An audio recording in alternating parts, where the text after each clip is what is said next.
All right, so we are now officially live. Um, Hello, everyone. My name is Manar Adli, and I am the founder and director of Mint Press News. We're very excited to have you all join us today. It is 2024, and the world, it seems, is at war, or at least on the precipice of one, with Israel attacking its neighbors in the Middle East and Ukraine and Russia continuing to battle. NATO and the West, more generally, is coming closer and closer to active military involvement in the conflict. So, how to make sense of this all? Are we really on the verge of World War III?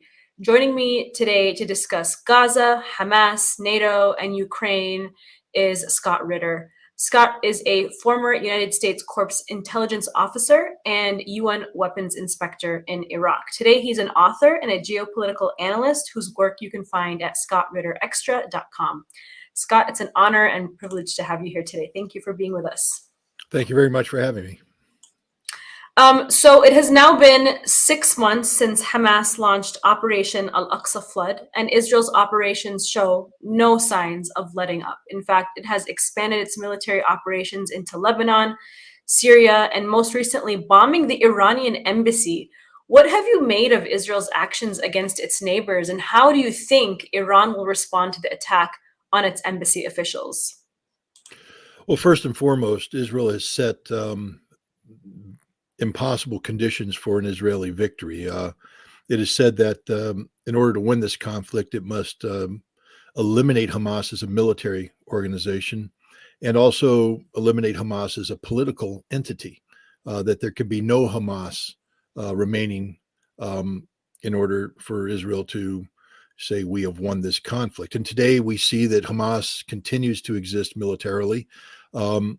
If you're going to, if you take the testimony of Nasrallah, Hezbollah's leader, seriously, and I do, there was recent communication between Hezbollah and the Al-Qassam brigades, Hamas's military wing, about what needed to be done to assist Hamas. And according to Nasrallah, Hamas said, we have everything under control. We don't need you to expand this conflict. And one of the reasons why Hamas wouldn't want this conflict to be expanded is because right now the entire world's attention is on the Gaza conflict.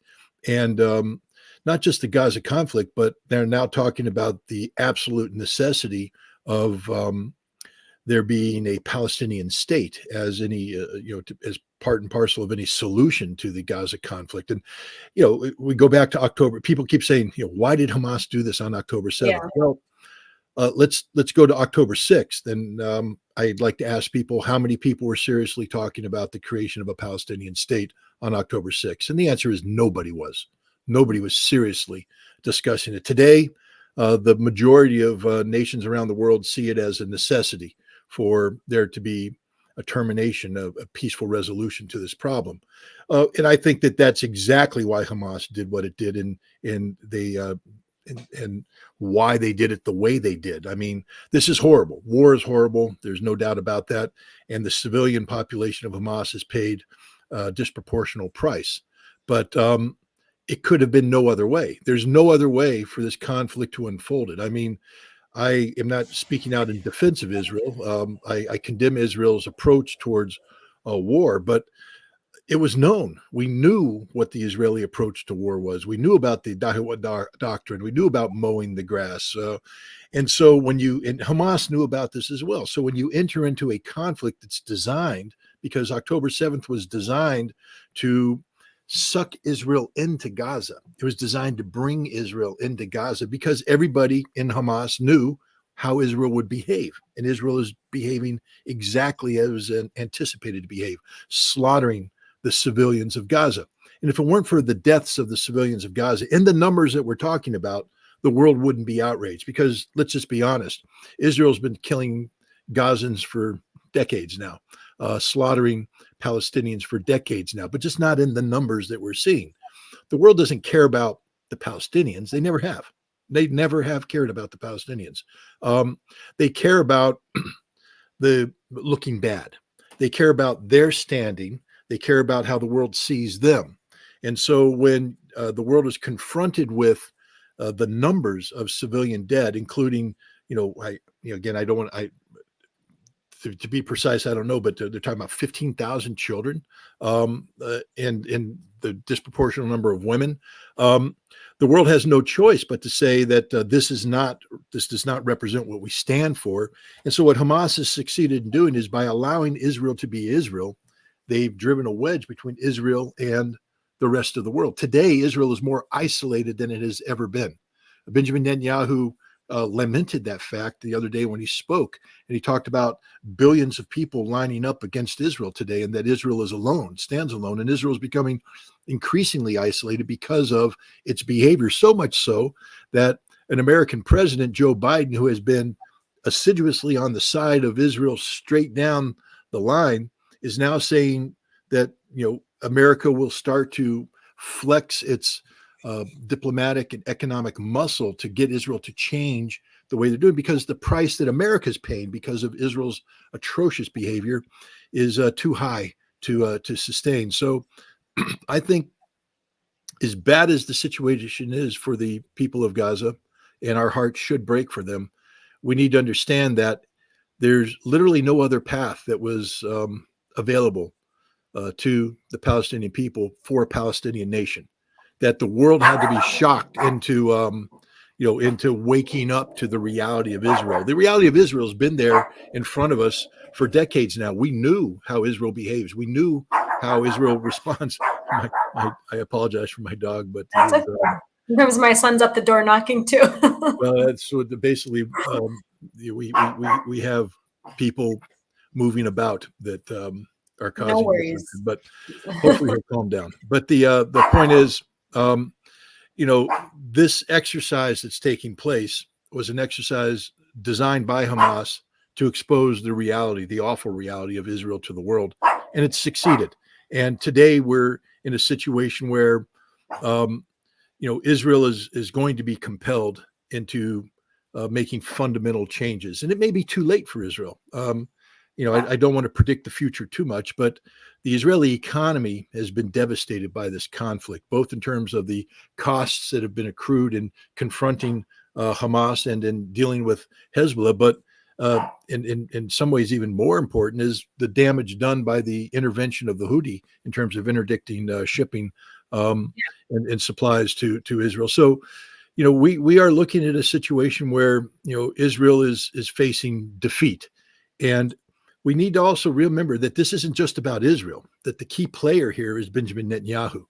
He is, a longtime prime minister who has shown a remarkable resilience in terms of being able to bounce back from political defeat to reemerge as being politically relevant. And most recently, he was able to form this right-wing coalition that was able to govern. And this right-wing coalition is probably the worst Israeli government you could imagine if you're supporting Palestinian statehood, because they just absolutely reject the notion of Palestinian statehood. Now that this conflict has happened, and remember, this October 7th attack by Hamas is a horrible embarrassment for Benjamin Netanyahu and the Israeli security establishment. And under normal circumstances, he wouldn't be governing. I mean, this is how bad of a failure this was. But because Israel has committed heavily into its military operation against Hamas, Benjamin Netanyahu has been able to redefine himself as a wartime leader. And as long as Israel's engaged in conflicts that Netanyahu has described as existential in nature, he will continue to be this leader. Why is it important for him to do this? Because normally political leaders, when confronted with, the array of failures that Benjamin Netanyahu has been confronted with, would step aside. Netanyahu can't. You see, he has hanging over his head the sword of Damocles, so to speak. It's he's been accused of massive corruption charges. One of the main things he tried to do early on, you remember there's huge demonstrations in the streets in Israel before October 7th, demanding the ouster of Benjamin Netanyahu, because he tried to change Israeli basic law so that his political supporters could control the Knesset, which would then control the judiciary, which then would be organized in a way that would never hold Benjamin Netanyahu to account for the crimes he and his wife have committed. This gambit failed. And so now Netanyahu knows that if he steps down, he's going to jail for the rest of his life. And so the only way Netanyahu remains viable as an individual with freedom is to stay in power. And the only way he can stay in power is to continue to promote conflict. And this is why we see Israel flexing against Hezbollah, and we see the most recent Israeli attack against the Iranians in Damascus. And this was a deliberate attack. I think everybody should understand that this was a specific target based upon very specific intelligence. Israel knew that they were striking a diplomatically protected facility. They knew that this would bring about international outrage, and they knew that it would prompt an Iranian response. And yet they did it anyways, which shows you the level of desperation that Benjamin Netanyahu has. Now we wait for the Iranian response. What do you think that would be? Well, first of all, we have to question when it would be. I'm not Muslim, so I can only approach this from as an outsider looking in. But I imagine that Ramadan, the month of Ramadan, is one of the holiest months in the Islamic calendar, and that the Iranians will be loath to start a general war during Ramadan. But it's also my understanding that Eid, the end of Ramadan, is next week. And so what I see right now is that, the Israelis are in a panic. They've evacuated cities. They've evacuated towns. They're on high alert. It's in Iran's interest to keep Israel in a state of panic for some time now. It's very expensive for Israel, and it wears them down. It exhausts them. And I think that the Iranian response may wait until after Eid. Now, as soon as I say this, the Iranians are going to launch missiles, and everybody will say, "Oh, you're wrong. You asked me my assessment." I take the theocracy of Iran seriously, meaning that I respect the fact that they are religious and that they take their religion seriously. It doesn't mean that I agree with what they do, etc. I just respect the fact, just like I respect the Pope in terms of him being a religious person. I'm not Catholic. I don't support many of the things that the Catholic Church stands for. But when I look at the Pope, I respect him as a religious leader, meaning I sincerely believe that he is sincere in his approach to leading the Catholic Church. I view the Iranian leadership in the same way. I believe that they are very sincere, very devout, in terms of the practice of Shia theology. So that leads me to believe that they would, unless there was extraordinarily, pressing circumstances, that they wouldn't want to initiate a major conflict during the month of Ramadan, with Ramadan. So that's why I'm thinking that it would wait until after. And I'm thinking that it depends on where Iran wants to go with this. And that's the fundamental question. First and foremost, we have to understand that they are already bringing pain to Israel through the axis of resistance. So in many ways, when people say, well, what's the Iranian response? I say it's already happening because Iran has empowered Hezbollah, has empowered the Houthi, has empowered the pro-Iranian militias in Syria and Iraq. They are empowering Hamas. I don't know if people saw a couple weeks ago, Israel showed that they had intercepted a large arms shipment coming from Iran to Hamas. Understand that if Israel intercepted one, if you know anything about the smuggling business, it's like in your house. You find a cockroach and you kill it. That doesn't mean you killed all the cockroaches, because what it means is there's a whole bunch of cockroaches in your house. If you intercepted a shipment going to Hamas from Iran, that means there's a whole bunch of shipments going from Hamas to Iran, or from Iran to Hamas. And it's part of the sustainment factor. People are saying, how does Hamas keep struggling? Because they keep getting resupplied by Iran. So Iran is already doing everything it can to bring pressure on Israel, and that pressure hasn't relented even after this strike.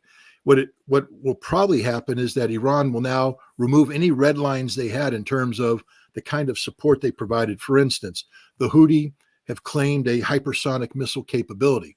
I don't believe that they could acquire hypersonic missile capability without the Iranians providing some sort of technical assistance. I think Iran will accelerate that assistance now, so this hypersonic capability can be fielded much sooner, which means not only will they be able to more effectively interdicting shipping in the Red Sea and the Gulf of Aden, they'll be able to attack Israel with missiles that'll be very difficult for nations to intercept. I think Iran will likewise increase the quality of the weapons it provides the pro-Iranian militias in Iraq and Syria so that they can attack not only American facilities, but more importantly, because we've seen an increase in attacks from the pro-Iranian militias in Iraq against Israel itself. So they become more effective in attacking Israel. And I think they will double down on providing technology, advanced technology to Hezbollah, so that in the event of any large-scale conflict between Israel and Hezbollah, Hezbollah will have the means to defeat the Israelis. So this is happening, but this doesn't assuage the damage that's been done to the reputation of the Quds Force and the reputation of Iran itself.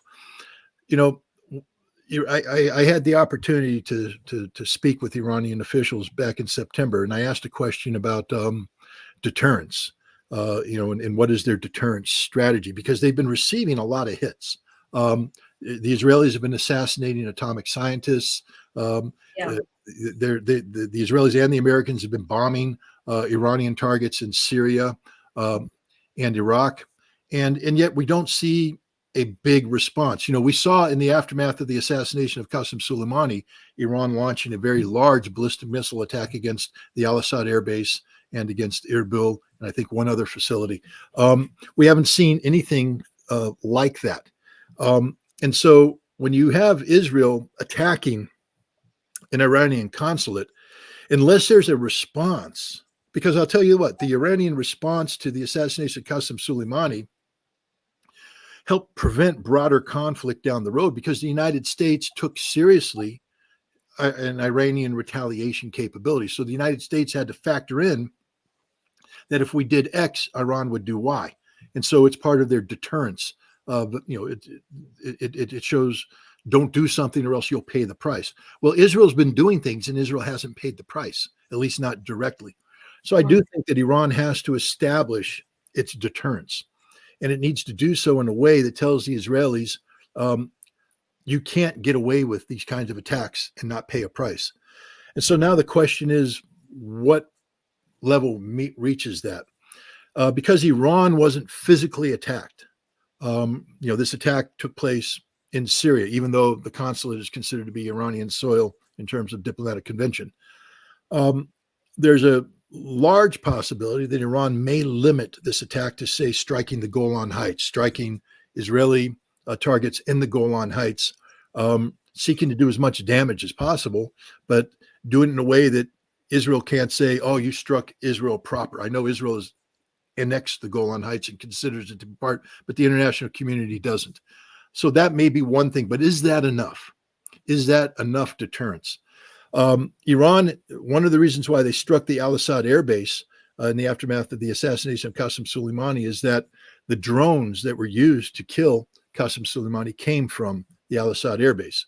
And so there's a possibility that Iran may strike the air bases in Israel where the F-35 fighters took off, who launched these missiles against Damascus. So that's a direct quid pro quo there.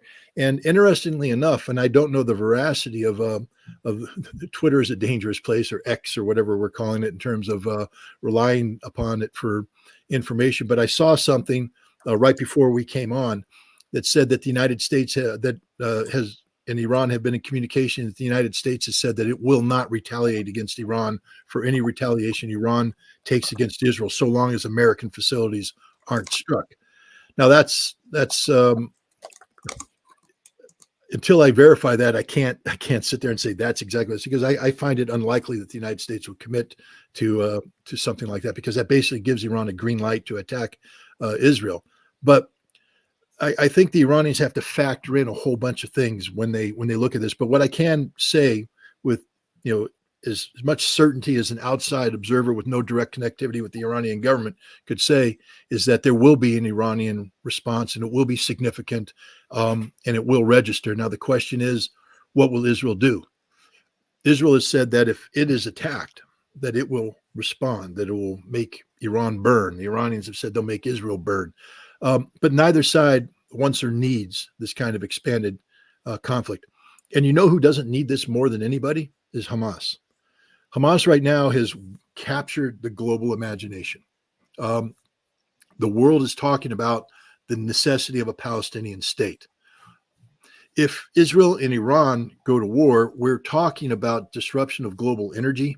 We're talking about shutting down the Strait of Hormuz. We're talking about the destruction of oil production capacity. We're talking about a global economic catastrophe that will take over the conversation. So that right now, where Hamas has succeeded in putting the potential of a Palestinian state on the front burner, they'll just be wiped off the kitchen altogether, and everybody will be talking about how to resolve this conflict between Iran and Israel. And the Iranians understand this too, because their goal is not to destroy Israel at this point. I mean, once you get to that kind of thinking where you've crossed that line, then it doesn't matter. Hamas, Palestine, doesn't matter, because now we're talking about existential wars of survival between Iran and Israel, and that's it. But nobody's there yet. I don't think Israel's there yet. I think the Israeli Defense Force is coming to grips with the reality that Netanyahu is a suicide pill, and that the longer they keep him there, the more likely is Israel's going to fully digest it and die. And so I don't think Israel wants this general war with Iran, and I definitely don't believe the Iranians want a general war with Israel. Remember, they're coming out of decades of economic isolation. The sanctions that the United States and Europe are putting on them, they hurt the Iranian people very much. And the Iranians now have flipped the script, so to speak. They're engaged with BRICS. They're part of BRICS. They're part of the Shanghai Cooperation Organization. They've successfully pivoted to the East, and they're now talking about, economic interaction with Central Asia, with Eurasia. The prosperity that the theocracy has promised the Iranian people is there before them. So why yank it away at the last second for a war with Israel that you don't need? Yes, there has to be a response, and I think Israel understood that when they attacked the site in Damascus, that there would be a response. I think that the Iranians won't overreact on this one. I don't see them bombarding Tel Aviv. I don't see them bombarding Haifa. I do see them ratcheting up the pressure, allowing the Houthi, the pro-Iranian militias in Iraq, etc., and even Hezbollah to an extent, to unleash attacks on Israel proper. But Iran, I believe, will limit their response to something like the Golan Heights. Well, that was just a very well explained historical context that we needed to understand to really fully grasp what could happen next. And I think I just want to point to one thing that you said that has caused a little bit of a discussion in the chat space here, which is, I don't want it to be misinterpreted what you said about Hamas knowing Israel's kind of response, because I think that was misinterpreted by some people as Hamas knew that a genocide would be taking place. And I don't think that they knew to this extent that Israel would be responding. Do you agree with that? Briefly, yeah. Yeah, this is a controversial position. And every time I've mentioned it, I do get pushback because, especially from people who are supportive of the Hamas position. But I will say this. Charles de Gaulle was briefed by Eisenhower and the American planners about the invasion of Normandy. And he was told that the invasion would kill 80 to 120,000 French civilians. I just want people to understand that when you're talking about war of this scope and scale, civilians pay a heavy price. And yet de Gaulle greenlit the Normandy invasion. As it turns out, only 60,000 French civilians were killed. But that loss was so heavy, weighed so heavily on de Gaulle, that he never attended a D-Day anniversary because it hurt him too much. But he understood that was the price that had to be paid for the liberation of France from Nazi occupation. Hamas is not stupid. One thing I've learned in studying Hamas is that these are extremely smart people, extremely intelligent, and they know the region they live in. So to pretend that Hamas didn't understand what mowing the grass meant, that Hamas didn't understand what the Dahiwa doctrine was, that Hamas didn't know how Israel would respond, how Israel historically has responded, that they thought that Israel would do something less than what they've done, that Israel wouldn't commit genocide. I think that shows a disservice to Hamas. I think Hamas made the very, very hard decision. that if they don't do something that changes forever the dynamic of geopolitical thought when it comes to Israel and Palestine, that there will never be a Palestinian state. And so they did this knowing full well what the Israeli response would be. And they did it knowing that the Palestinian people would suffer horrifically, but they did it understanding that only through that loss could there ever be hope for a Palestinian homeland. And I know that there could be people out there that disagree with me. Yeah. That's okay. But I'm just being clear. That's what I meant when I said it. No, and I appreciate you explaining that. And it makes sense when you put it in that context, because when it comes to all liberation struggles, there's always a massive loss of civilian life and major struggle to reach that liberation. And this war certainly has completely changed the course of, the region and what Israel and how Israel is seen on the international scene. But I want to talk about the Houthis right now, and Ansar Allah. So while many of Palestine's neighbors have completely abandoned it, and in fact are working effectively with Israel, Yemen's Ansar Allah's government have resisted. They've shut down the Red Sea to traffic, and even hitting the Israeli city of Eilat with missiles. We just released a mini documentary where we were on the ground in the Red Sea. We got an exclusive tour and conducted interviews on the Galaxy Leadership, which is an Israeli cargo ship owned by Israeli oligarch and billionaire Abraham Ungar. And so there's a lot of action taking place right now in the Red Sea by Ansar Allah. What have you made of Ansar Allah's tactics? Look, I'm good to, sometimes I'm too honest and such, but I got to be honest here. I always respected the Houthi in terms of their fighting capability, but I attributed most of their resistance success to just the fact that these guys were just hard-nosed fighters, guys running around in sandals who knew how to use an AK-47 and an RPG-7 effectively. And I never really, I guess, showed them the respect that they deserve. These guys are extremely sophisticated. And you see that in a number of ways. One, they have an air defense that has disrupted Saudi and coalition air operations. They have a ballistic missile capability and a drone capability that has penetrated the most sophisticated air defenses in the world, the ones provided by the United States to Saudi Arabia to protect strategic oil facilities. And the Houthi have shown an ability to penetrate and do extreme damage. And now with this maritime operation, the Houthi have shown a sophistication and an understanding of economics and the role played by international shipping, and have been able to project power in a meaningful, targeted fashion to have an impact on this. The Houthi, we have to stop thinking of them as tribal resistance. These are national leaders who are fully capable of having sophisticated strategic discussions about what to do and how to do it.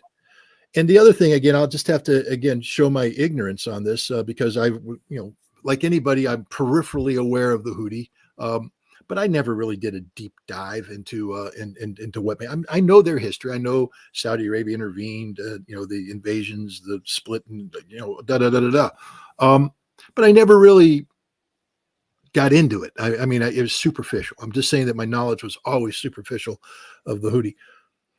Who among us would have picked on your bingo card of who's going to come to the support of Palestine? The Houthi. Let's just be honest here. Before it happened, was there anyone out there that said, number one supporter of Palestine on this, who's going to put it all on the line for Palestine, is going to be the Houthi? No, I don't think so. Now, maybe that just shows my level of ignorance. Maybe there's people out there who have been studying the Houthi from day one who said, of course, that's obvious. It wasn't obvious to anybody. The whole world, I believe, was taken aback when the Houthi stepped up and said, we're going to make this a fight that we now are engaged in. My level of respect for the Houthi is through the roof, especially when you compare and contrast it to the people who should be stepping up for Palestine. Egypt. Egypt has abandoned the Palestinian cause a long time ago, and they continue to abandon it today. Jordan. It's disgusting what the king of Jordan has done vis-a-vis the Palestinian people. Saudi Arabia abandoned them. The Gulf Arab states abandoned them. Yes, we have Iraq, the militia. We have the axis of resistance stepping up, but the axis of resistance is always tempered by what's in their best interests. And so, even though they are supporting, it's not full-fledged support. The Houthi are just like, no, we're all in. Count us. They're getting bombed by the United States, and they're not backing down. They're saying, bring it on. We don't care.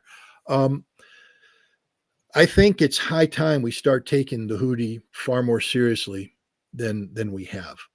This is a serious organization. They have serious capabilities. They've shown a resilience that's unimaginable in the West. They've suffered greatly at the hands of the Saudi Arabian-led coalition. The Yemeni people have suffered greatly, but the resistance posture of the Houthi has never wavered, not one. If only the rest of the Arab world behaved as the Houthi did, this would be a completely different conflict. But the Houthi have taken the lead, and they've done so well. I think they did it without coordinating with anybody, to be honest. I think they just did it. And afterward, I think even the Iranians were going, wait, what? You did what? Because Iran's not looking for a fight. And the Houthi just dove in, and God bless them. I mean, they have they deserve everybody's respect. You don't have to agree with them. You can be against them. You can say I'm against their policy, but darn it, respect the courage of their position, because it's unlike any other Arab nation out there. It's unlike any other Arab nation out there. And they've suffered tremendously for over a decade. A U.S. and Saudi-led blockade against Yemen, 23 million people starving over the course of a decade. And our contacts on the ground in Yemen tell us that the humanitarian crisis in Yemen is actually far worse than it was even 5 years ago. Yep. And yet they gather every single Friday, chanting that they don't care if there's a world war. They will put their lives on the line for Palestine. And so, Scott, I really recommend that you watch this documentary. I'm just going to put a link here for everybody, and because people are asking where it is, but it's right on our YouTube channel. You guys could all give it a watch. And I hope that you, Scott, will also watch it. I produced and wrote a documentary about Yemen's capture of the Galaxy Leader, and the history of Yemen, the history of the relationship between Yemen and Israel. I mean, it was Ben Gurion, the first prime minister of Israel, who declared Yemen as an enemy, because Yemen, for a very, very long time, since Israel's inception, has hosted the PLO. They have supported Palestine's right to resistance.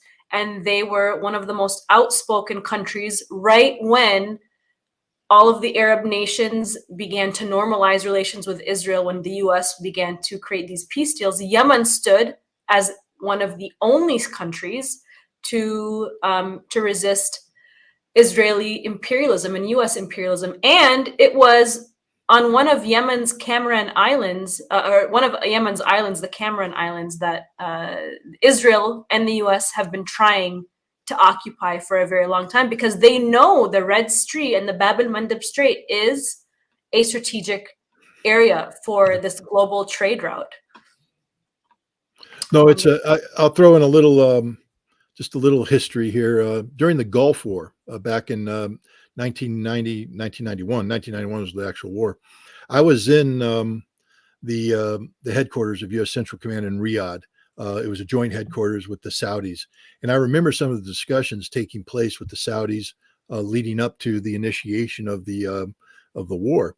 And we were trying to get the Saudis to commit more resources, and the Saudis kept saying, "We can't pull anybody away from the border with Yemen, because Yemen was an ally of Iraq." And they said, if we pull it away, they're going to come straight across the border, and there's nothing we can do to stop them from taking Riyadh. And we're all sitting there going, we're not even considering this. I mean, what would have happened if in the middle of the war, Yemen just said, off we go, we're going across the border. And now the coalition, in order to save Riyadh, because they would have taken Riyadh, has to divert forces away from the fight with Iraq, etc. And at the time, I was just like, well, this is just the Saudis, being overcautious. Well, apparently not. Apparently, the Yemeni have always been staunch advocates for Palestine and staunch enemies of Israel. And one of the reasons why we fought so hard to keep Israel out of the war, because if you remember, the Scud missiles were being launched against Israel, and the big worry was that Israel was going to intervene against Iraq directly to stop the Scud missiles firing. And had they done that, not only would the coalition have fallen apart, but Yemen very well could have started marching on Saudi Arabia. And that would have been a game changer. And it's something that the historians, when they talk about the Gulf War, they don't pay any attention to. But I think it's on retrospect, looking at how the Houthi have behaved currently vis-a-vis Palestine, it just shows that the Yemeni have always been there. I think, at the point you were trying to make, that you made, that Yemen's always been there. We just haven't paid attention to it. Now we can't ignore them. And I want to move on to talk about U.S. troops in the region. I mean, you know, based on your assessment, it seems like you don't think that even Israel doesn't want a war with Iran, which I don't know if I personally agree with that. I think that they are playing with fire, and they're, doing a lot of things to provoke reactions. But I understand what you're saying. But the way in which they are reacting is through the resistance movements. However, I think a lot of people are curious to know, does this playing with fire that Israel is doing, does it raise the potential that we will see the United States enter a conflict with U.S. troops in the region? Well, let's talk about what that means when we say the U.S. enter a conflict with U.S. troops. Is it a real war? I mean, the kind, like we saw with Operation Desert Storm, or even a smaller commitment like Operation Iraqi Freedom. If it is, we have to deploy hundreds of thousands of troops into the region. And given the reality today, the only reason why we could put 750,000 troops on the ground in Saudi Arabia during Desert Shield, Desert Storm, is that we had friendly ports.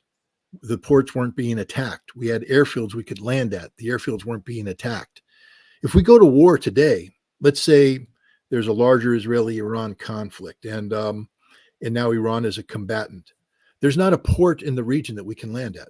There's not an airfield in the region that we can land at. How do we get hundreds of thousands of American troops into the region? General Berger, former commandant of the Marine Corps, when he assumed his role as commandant, reviewed the national defense strategy and the Marine Corps commitment to that, and he came back and he said, we can't do what we're promising our government to be able to do, meaning we can't project power into a region, because right now we're using legacy modes of operation where we put all our Marines all our eggs into one basket. We have these large amphibious ships and we jam them up with Marines, and we're supposed to take them towards the enemy shore and do a World War II style amphibious assault. None of those ships will make it, because the Iranians have the ability to reach out and touch these ships before they get to shore. So A, we can't do it. B, we don't have the troops to do it. That's the other thing. Where are they going to come from? We have been reducing our forces, and our active duty forces especially in the Army, tend to rely heavily on National Guard and Reserve capabilities. Every brigade that we have is earmarked for a potential conflict. We made a decision to withdraw from the Middle East, from Iraq, from Afghanistan, because we didn't have sufficient capability to sustain that level of operation. We were pivoting to the Pacific, and we want to get all of our military capability moving to the Pacific. Then Europe comes up, the Ukrainian conflict, and now we have to put 100,000 troops on the ground in Europe. We don't have hardly any more troops that can go on the ground in Europe. Okay. And meanwhile, we're trying to build up forces to take on the Chinese. And now people are saying there's going to be a large scale war in the Middle East against Iran. No, there's not. There's no American troops to fight this war, none whatsoever. Um, America relies heavily upon air bases. We have air bases in Qatar and in the region. All of those air bases fall under the range of Iranian missiles that we can't shoot down. So if we seek to just use air power, understand that those air bases will be denied us because they'll be attacked. And we don't have the power to come in and reassert that. Donald Trump was threatening at the, if you remember, the Global Hawk drone was shot down by the Iranians over the Strait of Hormuz. And Donald Trump said he wanted to retaliate on Iranian soil. And he was briefed by the Pentagon about what kind of escalation ladder would come about because of that. And they basically ended up saying that if you retaliate, they're going to attack us. When we have to retaliate, now we have a general war that's going to shut down the Strait of Hormuz, blow up oil production facilities, and put us in a situation where we have to respond. And they said it would take us 12 to 18 months to build up the military force necessary to respond. And even then, there's no guarantee that we could get those forces on the ground. And even once we got them on the ground, there wasn't the guarantee that we could defeat Iran, meaning that we don't want a war with Iran because we don't know if we can win a war. No general goes up to the boss and say, yeah, let's start that fight. Well, are we going to win? Nope, we ain't going to win, but let's start it anyways. The general's job is to say, boss, we can't win that fight. That's a stupid fight to get into. We need to find another way to resolve this problem because the military solution is not the right solution. In the Middle East right now, there's not a single scenario that you can lay out that requires large-scale deployment of American troops that's winnable for America because we simply don't have the troops to deploy. And if we did deploy them, we can't logistically sustain them because the lines of communication will be interdicted by hostile forces, not just in Iran. We just see the Houthi have now emerged as somebody capable of shutting down the Bab el-Mandeb Strait. The Iranians will shut down the Strait of Hormuz. The whole region will be on fire. So I don't think that anybody should be talking about American military deployment in the Middle East right now, not in significant numbers. We can't do it. And that means that we now have to rein in people. For Israel, for instance, Israel knows that they can't go to war against Iran without American assistance. Right. And so now that America is saying, we don't have what it takes anymore, guys, Israel has to rethink this. Now, Israel may think we're bluffing and that they could start a war and suck us in. But the reality is what I just laid out is the ground truth. Yeah. We don't have the military capability to project meaningful power and sustain that power in the Middle East today.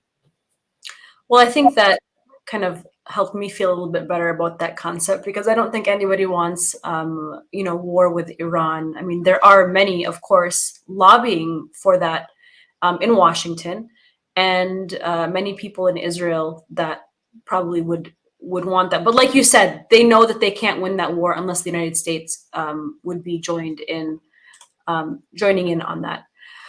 So let's talk about the United States stance and standing on the international stage. With all of the world's attention right now focused on Gaza, we really have seen a hardening, I guess you could say, of the boundaries between the West and the rest, with the US forced to constantly veto resolutions calling for peace and accountability. I mean, do you think this is hurting the US's standing on the international stage? We're also starting to see countries like even Canada calling for a ceasefire, who once was pushing or was selling and providing Israel with the very arms. Is US power and prestige declining globally? Well, the short answer to that is yes, precipitously so.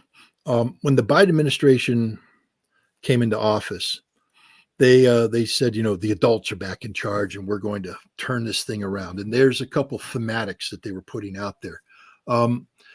First and foremost was that they were insisting that the rules-based international order, which the United States has imposed on the world since the end of the Second World War and has modified, adapted, etc., is a prerequisite for global stability, that we must defend the rules-based international order. The rules-based international order depends on the continuation of American hegemony. We don't like to call it American hegemony. We call it American leadership. And we define the leadership in very stark terms. Democracy, of which we are, we consider ourselves to be the foremost democracy in the world. Don't laugh too hard. And then against autocracy, the autocratic leaders that are in Russia, China, and elsewhere. And the Biden administration, if you remember, they did these democracy summits where they would invite people to come in to talk about how to promote democracy around the world, et cetera. These all failed. Why? Because they're dealing with theory that nobody believes in anymore. The rules-based international order doesn't work when one of the key elements of that is economic domination that allows the United States to use economic sanctions any way we want to oppose policies of nations that we disagree with, even though those policies have nothing to do with American economics. We sanction them if they use the dollar. And see, a key aspect of American global domination is the economics of how America interfaces in the world. And a key aspect of that is the dominance of the dollar as the world's reserve currency. It gives us a tremendous economic advantage when the world does that, and it allows us to put pressure on people through the threat of sanctions. Marco Rubio, who I don't have any use for, he's an American Republican senator from the state of Florida, when speaking about Brazil, Brazil was talking about getting away from the dollar, moving on and dealing with the yuan, the Chinese currency, maybe starting to work with the Russians and rubles, et cetera, the Indians with the rupees. He said, wait, if they do that, if they liberate themselves from the dollar, then we won't be able to control them through economic sanctions. Is the most honest thing an American senator has said. I don't think he realized how honest he was being, but that's what the rules-based international order is. And because of what the United States has been doing, I used to attend these meetings. I still attend them every year, of people who are involved in energy security, and some of the best minds come in. And for years, I would raise the issue of how the world is getting tired of American bullying, et cetera. And they would say it's too expensive for anybody to break away from the dollar. It's just too expensive. They can't afford to do it. One of the worries was that China would be dumping American securities. China will never do that, they said, because it's too expensive. The same with Russia. Well, first of all, we sanctioned Russia, causing a divorce with the Russian economy, so Russia doesn't have to worry about that anymore. And our threats of sanction of others had people saying we need an alternative to this. And that alternative now has a voice. And that voice is called BRICS. See, what we're looking at right now is a shift between American singularity and a global multipolarity. Right. And that transition is happening as we speak. And the United States is waking up. You've seen a sort of a maturation of the Biden policy, going from this sort of naive, we have to do the rules-based internet. Do you remember the first meeting that the Chinese had with the Americans right after they came in? I think it was in Alaska. And the Chinese foreign minister and their head policy guy met with Tony Blinken and Jake Sullivan. And the Americans started to lecture them. And the Chinese said, cut them off, and said, no, you don't get to lecture us anymore. We're China. We are big power. You don't get to lecture us anymore. And it was a wake-up call that America's lost that clout that it once had. And I think that now the Biden administration has woken up to the fact that we're in trouble. What's happening with Israel right now?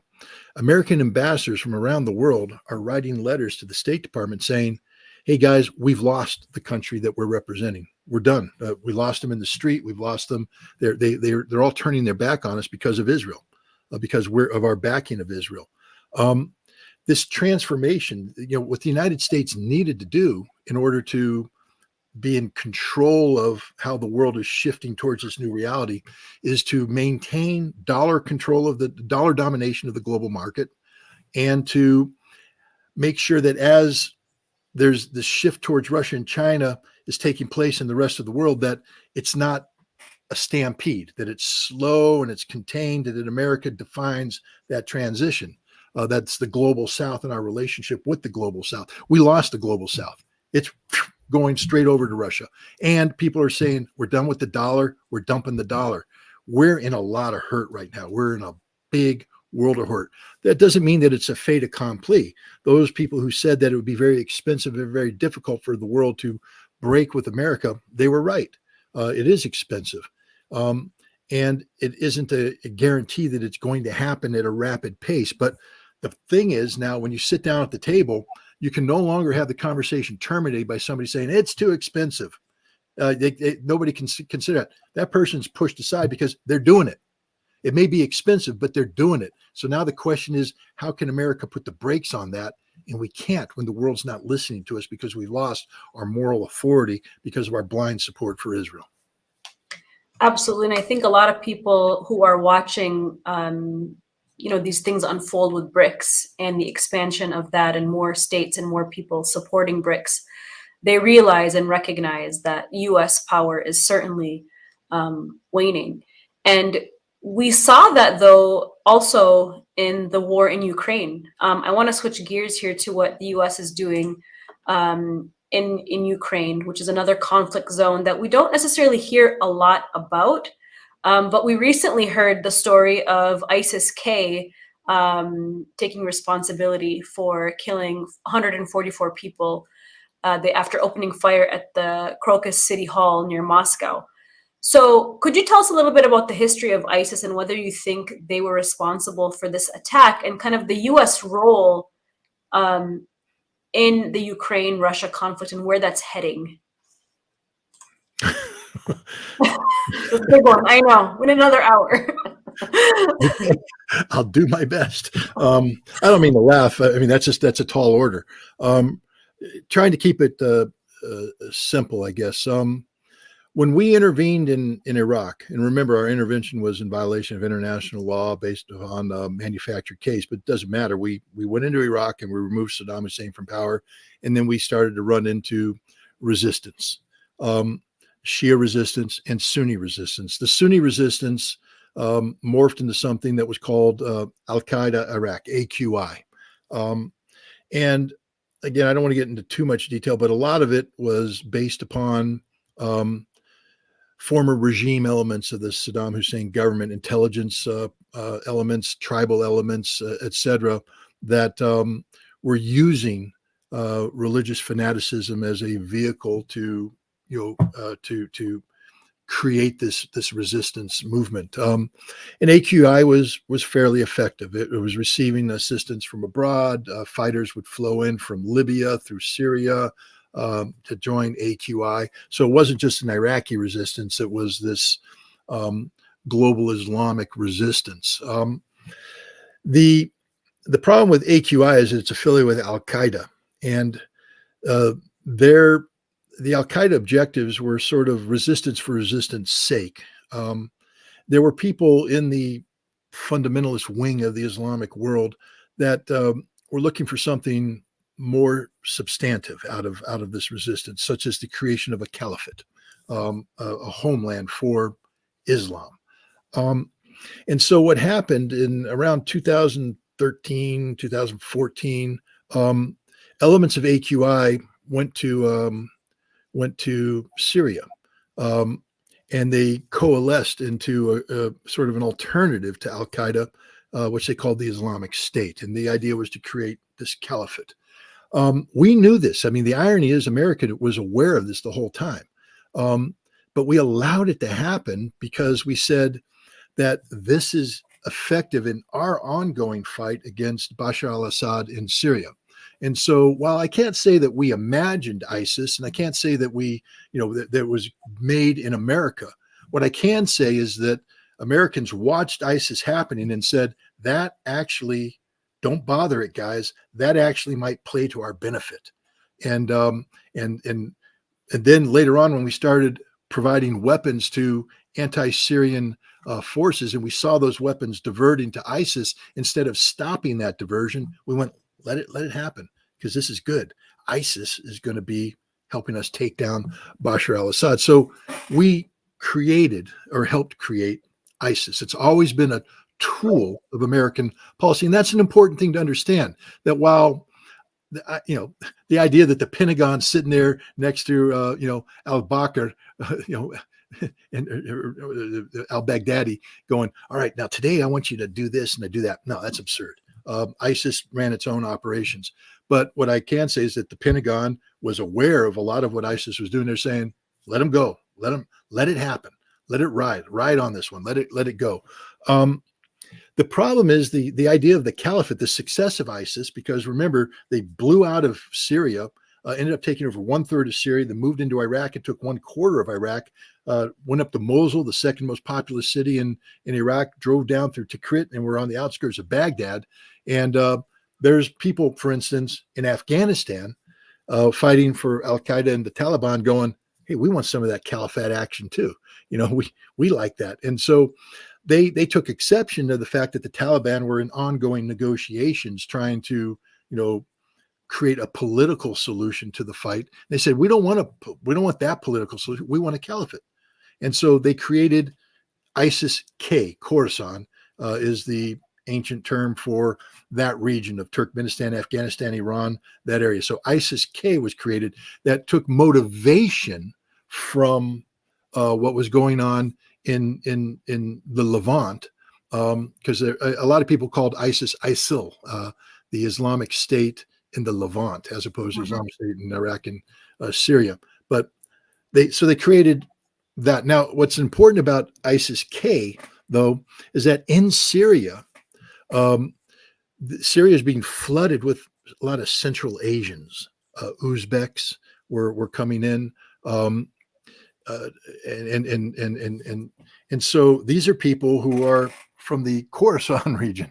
And so they're coming in. And so they have links. ISIS-K now is recruiting from these Central Asian populations, because a lot of these people that were coming in were people that brought, for instance, the Uyghurs. A lot of Uyghurs came out of China into the Idlib province. They brought their families with them. And in fact, they repopulated entire villages that had been depopulated. And so now you have a strong Central Asian component that's heavily reliant upon Turkey for sustainment. And so ISIS-K, so now you see this relationship between ISIS-K in the Khorasan region, but now you see that Turkey and Syria is an active part of ISIS-K.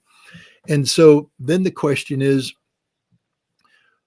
who's controlling it? Turkey was definitely had their fingers in this. The CIA and other intelligence services were doing this. We infiltrated ISIS-K to get at Al-Qaeda. We infiltrated ISIS-K to get at ISIS. We were in one of these strange relationships where we were trying to kill them, but we continued to support them, kind of thing, from an intelligence standpoint. And I'll tell you why. Because you can talk about fighting ISIS inside Syria and destroying the ISIS infrastructure in Syria, which the United States, I believe, was serious at doing at some point in time when they realized that what ISIS had done in threatening Iraq threatened the region, and it had to be brought to an end. But at the same time, you understand you can't kill the ideology, and that the ideology is attractive. Remember, let's go back to I'm butchering the name, but Zbigniew Brzezinski, who was the national security advisor of Jimmy Carter, and what he talked about doing in 1978 to go into Afghanistan and stir up Islamic fundamentalism, Islamic radicalism, to compel the Soviets to intervene and suck them into a Vietnam-like situation. We have been playing the Central Asian ethnic card, the religious card, for some time now, since 1978. And we continue to do that today. What nations are of interest to us when it comes to ISIS? Turkey, first of all, but using Turkey as a way to get into the Southern Caucasus, Chechnya, to get into Dagestan, to get into Tatarstan, to do an indirect approach through the former stands, Uzbekistan, Turkmenistan, Tajikistan, Kyrgyzstan. All of these nations have an ISIS, Soviet Union, all former Soviet bloc, but all of which have a radicalized Islamic minority that is affiliated ideologically with ISIS-K. And so what we've done now is that we use them. For instance, let's take Russia today. Russia is heavily reliant upon Central Asian immigrants for their workforce. They use them in construction. I mean, this might be an overgeneralization. I don't mean to insult anybody, but sometimes you have to call it as you see it. You know, the United States, we've been abusing, not using, but abusing our relationship with Latinos, Mexican Americans, et cetera, or Mexicans. We bring them over illegally and we incorporate them into a near slave type force to run our agriculture, to clean up our hotels, to do the dirty work that, you know, Americans don't want to do. And so we have this entire shadow economy based upon illegal immigrants that come in, not just from Mexico, but from Guatemala, from Honduras, El Salvador, the whole thing. There. Russia has a similar issue with Central Asia. And so from an intelligence standpoint, what we have done is we've gone in and we use ISIS-K, the shell, as a vehicle to attract people, to bring them in, maybe under a false flag, maybe not. When I was an inspector in Iraq, what I found out in working with Israeli intelligence, British intelligence, American intelligence, Iranian intelligence, that everybody used the Kurds as sort of this type of force, because there was a large Kurdish population in Baghdad that existed there naturally. They owned hotels, they owned restaurants, they owned taxi cabs. They had a self-sustaining universe separate from the larger Arab environment. And so if you could get into that, you could insert agents, you could, you know, have networks develop. And that's what intelligence people do with these Central Asian populations. They get them in there to collect intelligence, to create a network, a safe haven, so to speak. And that's what happened with Crocus. With Crocus City Hall attack, what happened is Ukraine, backed by, I believe, by the United States, recruited amongst a targeted ethnicity, primarily Tajik, using the false front of ISIS-K, to bring them in and to get them to do things inside Russia, collect intelligence. A lot of the targeting that you're seeing done when they assassinate people, how do you get those targets? You know, it's not easy to operate in a foreign capital. If I wanted to operate in a foreign capital, I can't send myself in because I'm sort of recognizable.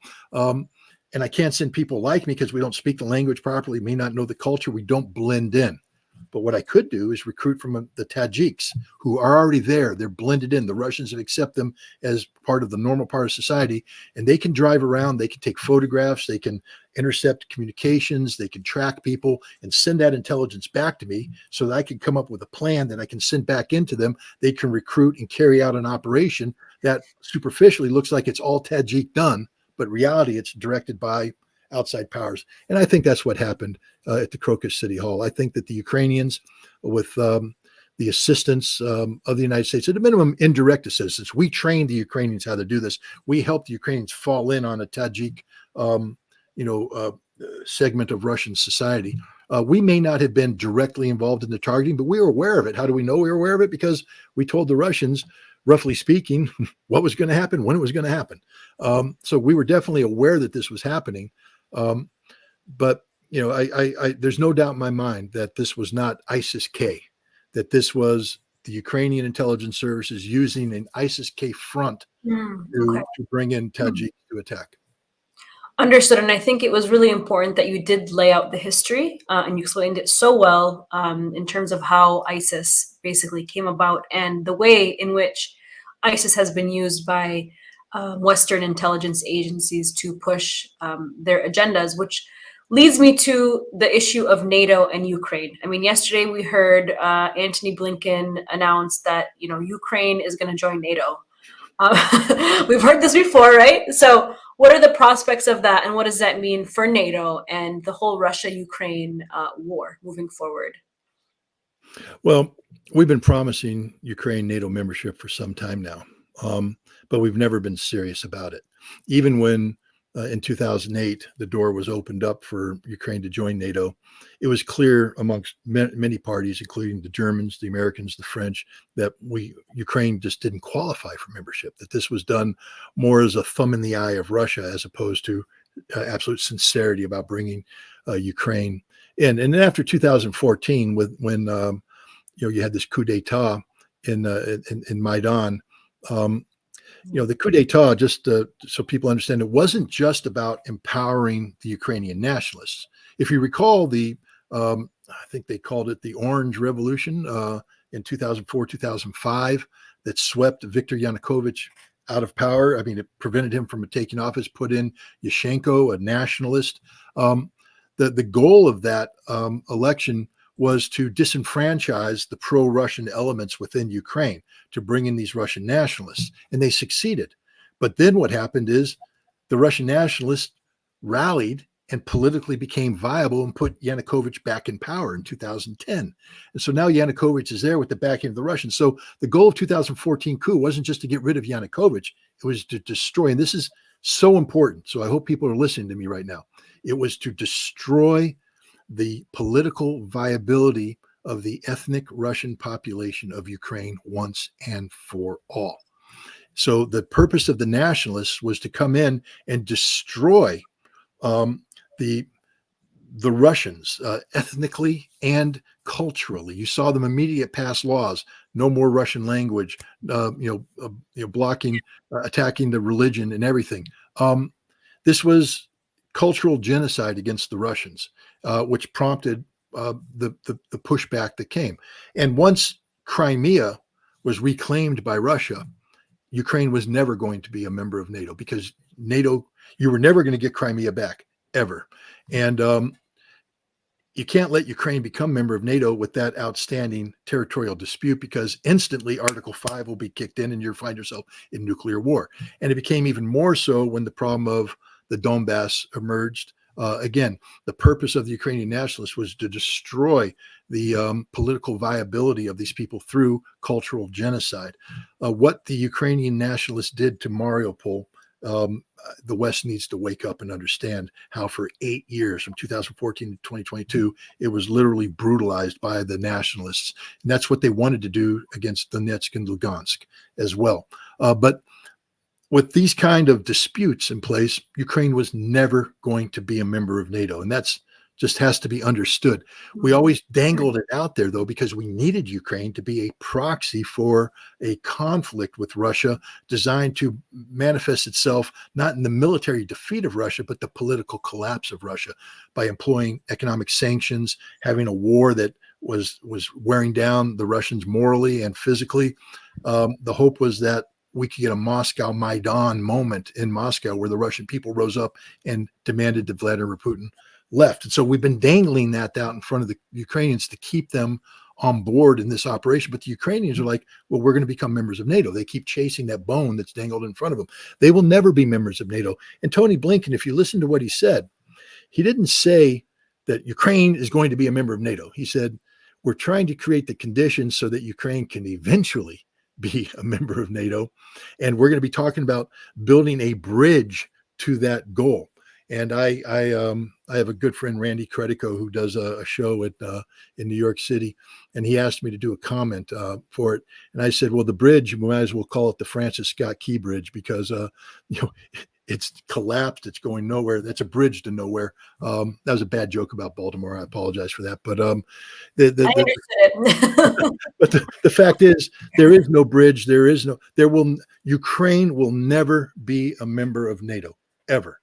And I think that has to be understood by all. Sadly, it's not understood by the Ukrainians, who continue to allow their country to be sacrificed for this broader American European objective of bringing down Vladimir Putin. But if you saw the election results that just took place last month, Vladimir Putin isn't going down. He's getting stronger. Russia's getting stronger.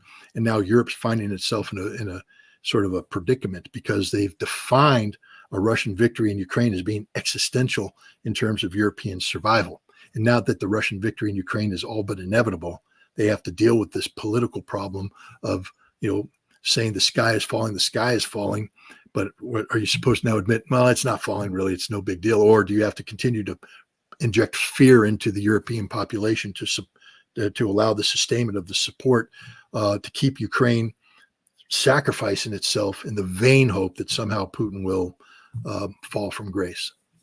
Okay, and this leads me to the final question, which is about the decline of Europe, because as you said, the war in Ukraine has kind of backfired, and in fact, Russia is getting stronger, and Putin seems to be getting stronger and more popular, even though the United States and its intelligence agencies have infiltrated some of the media within Russia.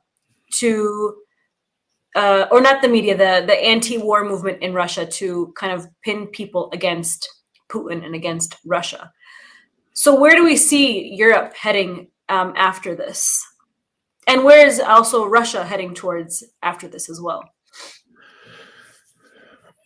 Well, Europe today is defined by two organizations.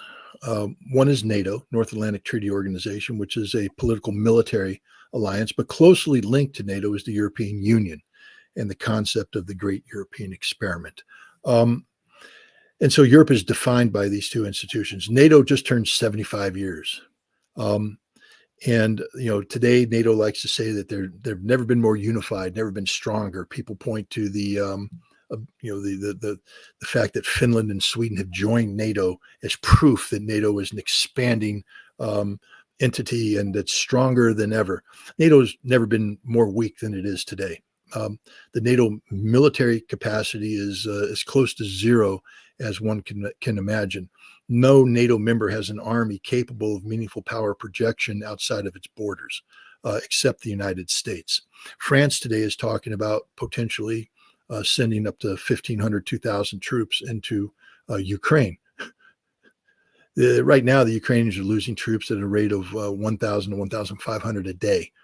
So France is buying the Ukrainians one day by sending these troops in. If those troops ever engaged in combat, they would be defeated, hands down. They would all die. Germany has no capacity at all. Germany today, you see them talking about the need. They say, we're going to, rebuild our defense industry. We're going to build this capability. And when you listen to it, you say, well, what you're saying is you have no capability today and that you need to rebuild everything. And that's the answer. Germany has no capability today. They need to rebuild everything.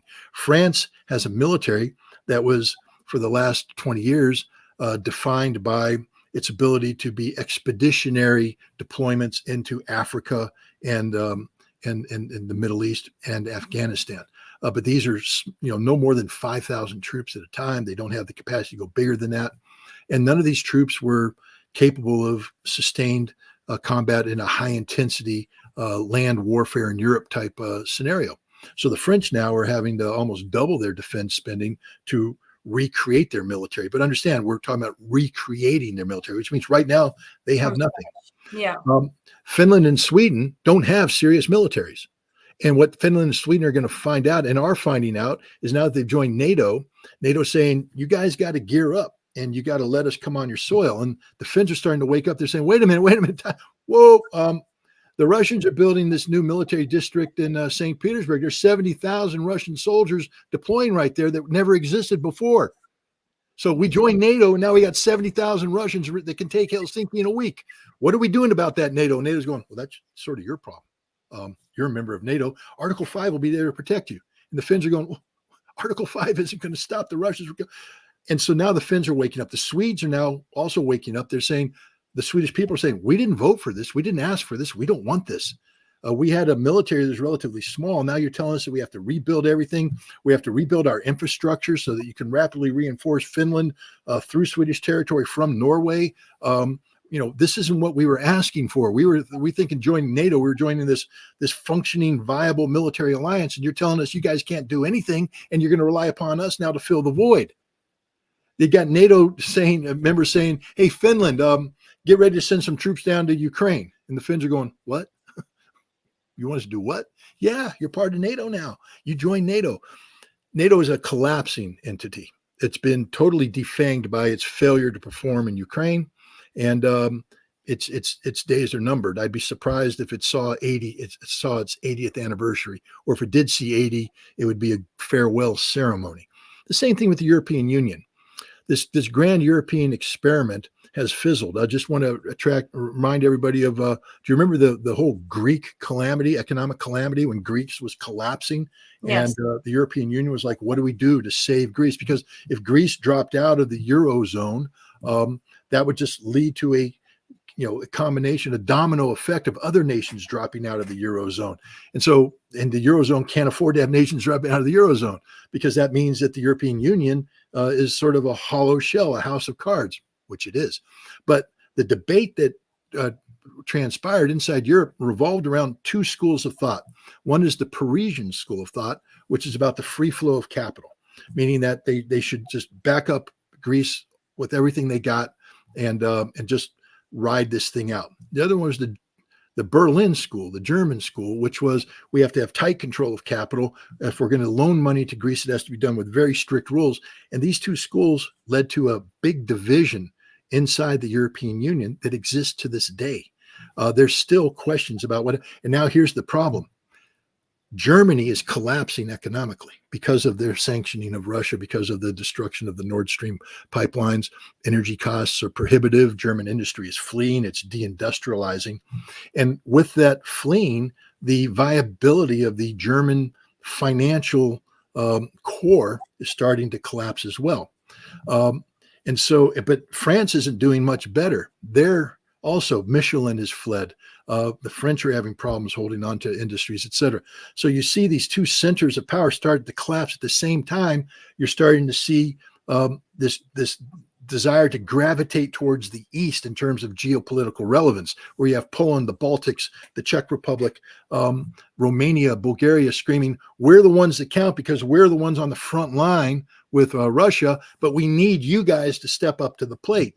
We need Germany to spend hundreds of billions of dollars that they don't have to build a military that they don't have so they can fight the Russians, which nobody wants to do. The same thing with the French. You have all these these fractures taking place in Europe, both from the NATO front and the European Union front. The European Union is more economic fractures. The NATO front is military and political fractures. This is not a healthy Europe. This is not a unified Europe. This is a deeply divided Europe that is in danger of absolute total collapse if it's not managed properly. And right now, there's no European leadership capable of managing this problem correctly. So I don't give Europe, I don't give them a good report card, and I don't see the European Union surviving long term. I think you're going to start to see a lot of exits from the European Union.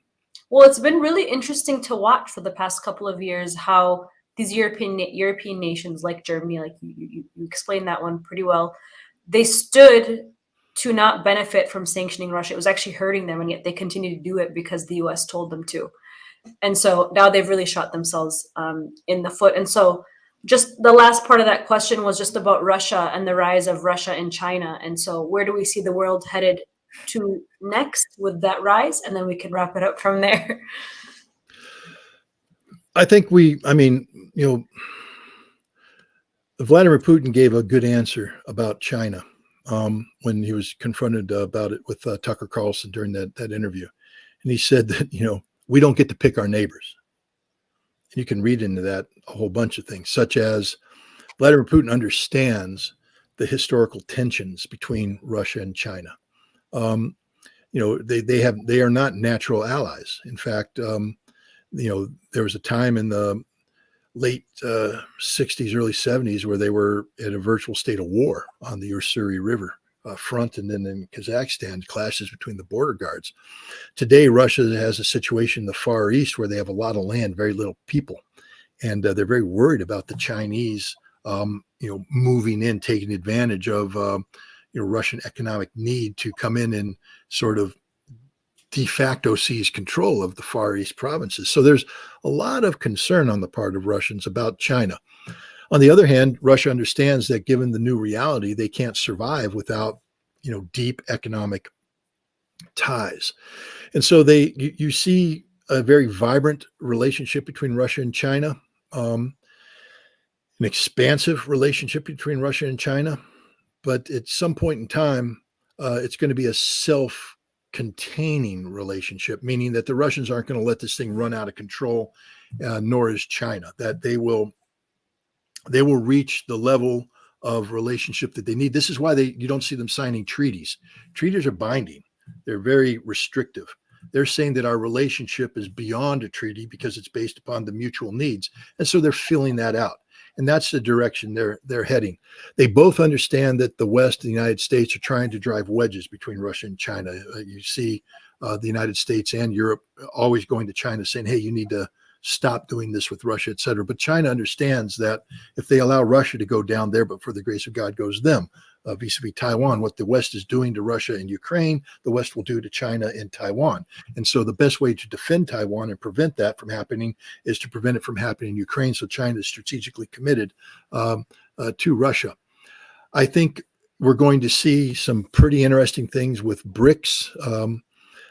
This year, Russia is the chair of BRICS. The BRICS summit will be held in the city of Kazan, which is interesting. It's it's a Muslim city in a Muslim republic with a lot of autonomy. And it'll be interesting to see, Russia has chosen that to be the place where they're going to talk about, creating this new economic entity to challenge the G7, to challenge the G20. One of the key aspects of this summit will be how to turn BRICS from a theory into reality, to create institutions that can rival the institutions of the G7. None of this is a given. There's a lot of friction within BRICS that has to be overcome. India, China is a big problem. Brazil is being tempted to be trying to be lured away by France. We saw Macron visiting Brazil just the other week. The United States is putting pressure on Lula to do the same thing. So it's not a guarantee that BRICS is going to step forward and be this entity, but it's a possibility that they can. That's a direction that many of their members want them to go, and Russia is the chair. So it's very interesting to watch this. But what I would say is this: for all those people out there who said that Russia is a giant gas station disguised as a nation with nuclear power, I will tell you right now that that's the furthest thing from the truth. Russia is an extraordinarily sophisticated nation with an extraordinarily vibrant economy that understands the world better than the West does. I mean, how else do you explain the failure of Western sanctions? Western sanctions were supposed to bring down Russia. Russia's rebounded. It has an expansive economy while Europe is collapsing. It shows that nobody in the West understands Russia. And I think that, it's high time that it doesn't mean that you have to support Vladimir Putin, that you have to be an adherent, that you have to sing his praises. Back in the Cold War, I was part of a group of people that were opposed to the Soviet Union, but we studied them because we operated under the notion of you need to know your enemy as yourself. So we learned about Russia, the reality of Russia. Today, we don't have people that know the reality of Russia. They've fallen victim to Russophobic tropes. People need to start to learn about Russia. Well, first of all, you might be surprised. You might learn to like Russia and understand where Russia's coming from. John F. Kennedy, in his American University speech in June of 1963, spoke about the importance of Americans putting themselves in the shoes of their Soviet counterparts so they could understand the Soviet perspective about why things were happening. I think we, in order to understand Russia and China, need to put ourselves in their shoes so we understand from their perspective why things are happening. And when you do that, you'll learn to respect the Russians a lot more than there are today. I see in your comments, and I see in other comments of places, there's people out there who just, as soon as you say Russia, they throw up stuff. They just have no use for Russia, et cetera. I'm not saying that, your underlying, belief that Russia is bad is wrong. That's your belief system. I disagree with you, but I'm saying that why you believe that might be wrong, that maybe you need to understand the reality of Russia. And then at the end of the day, you still believe Russia is wrong. At least now you're grounded in fact. The same thing with China. Both of these nations are far more sophisticated and far more capable than the Western political elite give them credit for. And as a result, and I'll leave you with this, I've been saying this from my very earliest days as an intelligence officer in the Marine Corps. I would say that you can't solve a problem that you haven't properly defined. That your failure to define a problem accurately means that whatever solution you're coming up to the problem isn't solving the problem because it's solving something else. That before you talk about solutions, you have to define the problem accurately based upon facts. And we need to start doing more of that. We have a whole bunch of people saying, this is how I would do this. This is how I would do that. This is what I solve. But you have to understand that you're solving nothing. You're actually making the problem worse. That before you talk about solutions, understand the problem. And that's why I think conversations like the one that we just had is invaluable, because it helps guide people towards a path of having a better understanding of the problems that face us collectively in the world today. So I want to thank you for inviting me. No, thank you so much for being here. It's been such a rich and informative conversation. I mean, I've certainly learned so much from you, and I'm sure people watching have learned so much from you. And, you know, it's interesting that we are entering this new world of multipolarity, but our corporate media has propagandized the American public for so long, used fear-mongering for so long, that, like you said, you know, they're in a codependent relationship with the U.S. government. They're not unable to see this outside perspective because they have been instilled with so much fear. And it is conversations like this that opens the door for us to be able to see another perspective. And that's why censorship has taken such a huge toll on you know, independent media. It's to prevent these kind of conversations from happening and being available to the general public. So it was a great honor to speak with you, Scott Ritter, and we hope that we can do this conversation again. Thank you so much. Absolutely. Bye.